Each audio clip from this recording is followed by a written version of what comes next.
Hey guys, in this video, I'll show you how you can install Windows 11 on unsupported PC.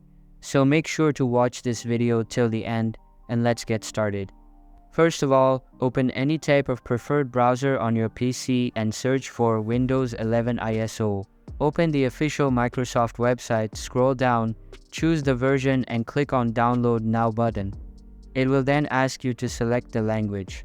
After selecting it, click on the Confirm button. Then on the final stage, click on Download Now to download the ISO file to your PC or laptop. Once the downloading completes, open Search menu of your Windows and search for Registry Editor.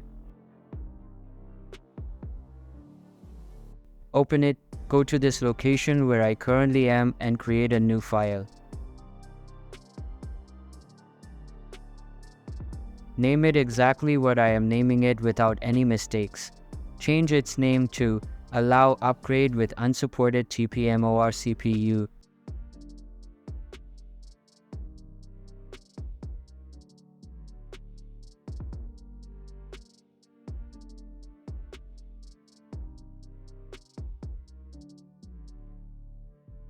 Save it and change its value to 1.